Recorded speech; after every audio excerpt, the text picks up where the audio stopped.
Whom did the fascists support? There is a vast literature on who supported the Nazis, but relatively little on whom the Nazis supported after they came into power.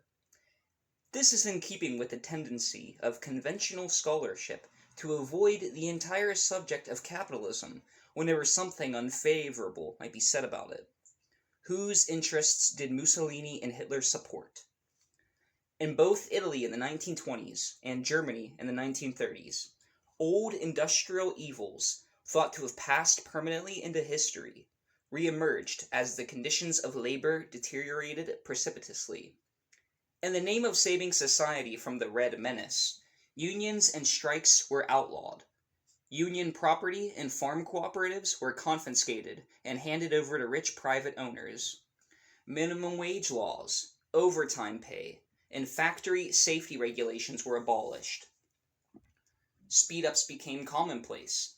Dismissals or imprisonment awaited those workers who complained about unsafe or inhumane work conditions. Workers toiled longer hours for less pay. The already modest wages were severely cut, in Germany by 25 to 40%, in Italy by 50%. In Italy, child labor was reintroduced. To be sure, a few crumbs were thrown to the populace. There were free concerts and sporting events, some meager social programs, and a dole for the unemployed, financed mostly by contributions from working people, and showy public work projects designed to evoke civic pride. Both Mussolini and Hitler showed their gratitude to their big business patrons by privatizing many perfectly solvent state-owned steel mills, power plants, banks, and steamship companies. Both regimes dipped heavily into the public treasury to refloat or subsidize heavy industry. Agribusiness farming was expanded and heavily subsidized. Both states guaranteed a return on the capital invested by giant corporations, while assuming most of the risks and losses on investments.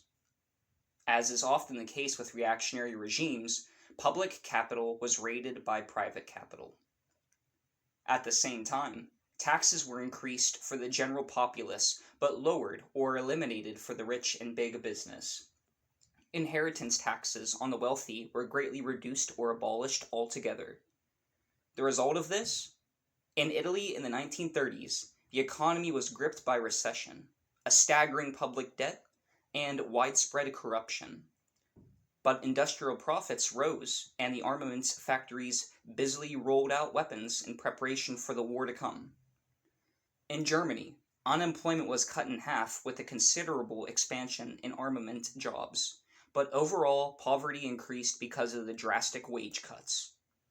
And from 1935 to 1943, industrial profits increased substantially, while the net income of corporate leaders climbed 46%. During the radical 1930s, in the United States, Great Britain, and Scandinavia, upper income groups experienced a modest decline in their share of the national income, but in Germany, the top 5% enjoyed a 15% gain. Despite this record, most writers have ignored fascism's close collaboration with big business. Some even argue that business was not a beneficiary, but a victim of fascism. Angelo Codevilla, a Hoover Institute conservative scribe, blithely announced, quote, "If fascism means anything, it means government ownership and control of business," unquote. Thus, fascism is misinterpreted as a mutant form of socialism. In fact, if fascism means anything, it's an all-out government support for business and severe repression of anti-business, pro-labor forces. Is fascism merely a dictatorial force in the service of capitalism? That may not be all it is, but that certainly is an important part of fascism raison d'être, the function Hitler himself kept referring to when he talked about saving the industrialists and bankers from Bolshevism.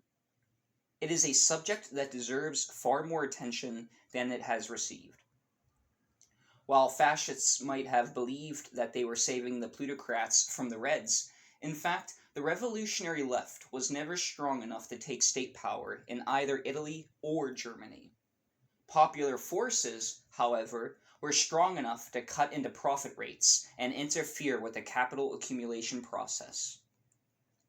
This frustrated capitalism's attempts to resolve its eternal contradictions by shifting more and more of its costs onto the backs of the working populace.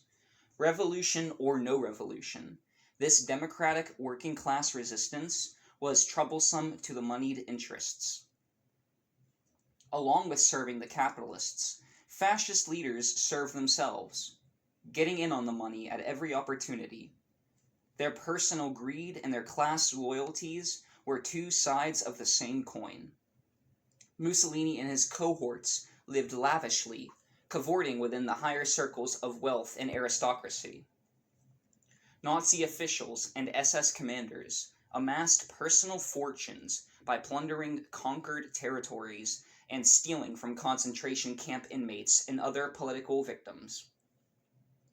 Huge amounts were made from secretly owned, well-connected businesses, and from contracting out camp slave labor to industrial firms like IG Farben and Krupp. Hitler is usually portrayed as an ideological fanatic, uninterested in crass material things. In fact, he accumulated an immense fortune, much of it in questionable ways. He expropriated artworks from the public domain. He stole enormous sums of Nazi party coffers. He invented a new concept, the quote-unquote personality right, that enabled him to charge a small fee for every postage stamp with his picture on it, a venture that made him hundreds of millions of marks. The greatest source of Hitler's wealth was a secret slush fund to which leading German industrialists regularly donated. Hitler, quote, knew that as long as German industry was making money, his private money sources would be inexhaustible. Thus, he'd see to it that German industry was never better off than under his rule, by launching, for one thing, gigantic armament projects, unquote, or what we call today fat defense contracts. Far from being the ascetic, Hitler lived self-indulgently. During his entire tenure in office, he got special rulings from the German tax office that allowed him to avoid paying income or property taxes. He had a motor pool of limousines, private apartments, country homes, a vast staff of servants, and a majestic estate in the Alps. His happiest times were spent entertaining European royalty, including the Duke and Duchess of Windsor, who numbered among his enthusiastic admirers.